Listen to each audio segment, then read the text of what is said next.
Welcome back. Let's tell you about this story now. One of the pupils who died in the Hoërskool Driehoek disaster will be laid to rest today.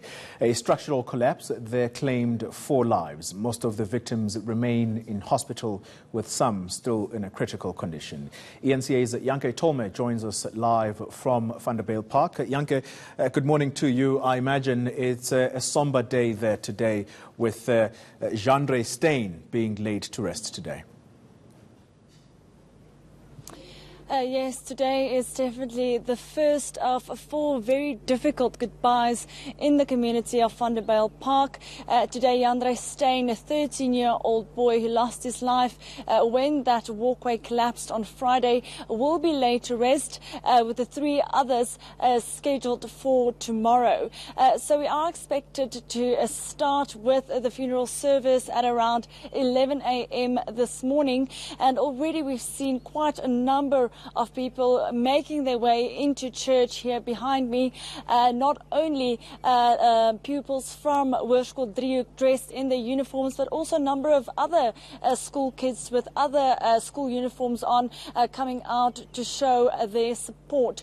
Now, the media will be allowed in the funeral service today, but we have been asked to respect the space of the family, who's chosen not to speak to the media at this time. But we do expect that there's going to be quite a number of people attending this church service. We do understand that the church can take about 1,400 people, but if Joe can just show you here to my left, there's also been an overflow area set up because they do expect quite a number of people, because this is an event that just not just shocked the school, but the whole community who is standing by this one Steyn family specifically today, but also expected to stand by the 3 others tomorrow.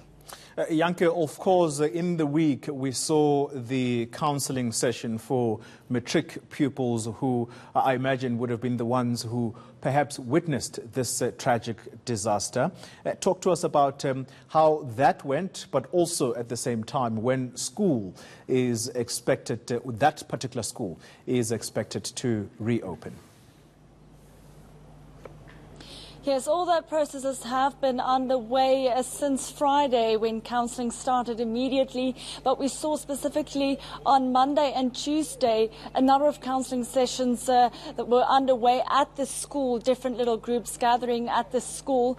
And then we heard that matrics might have returned on Wednesday to start with the curriculum, as it is quite an important year for them. But the education department said that they wanted their structural engineers to assess the school infrastructure first, and they only then reported back on Wednesday. So it now looks like all the students will only return to school next week, Monday, and then they will also not be returning to quite a normal schooling system. They said they are going to be sensitive that these kids will be returning to the scene where they lost their 4 fellow schoolmates. So it will be a sensitive environment, but they need to start the process to ensure that they do not lose too much work next week Monday. And when it comes to the counselling services, it's been underway. I've spoken to quite a number of families whose children were harmed or injured in this accident specifically. If you speak to them and what the friends are saying, it's an event that's going to stay with these kids for a long time, not just because they lost friends in basically a freak accident, but just if you can imagine the scenes that they witnessed on that day when this concrete block came down on these learners. It's something that's going to take quite some time to work through for these pupils. All right, Jandré, thank you very much for that update. Jandré Steyn in Vanderbijl Park ahead of the laying to rest of one of the pupils who died in that tragic accident at the Driehoek Hoërskool.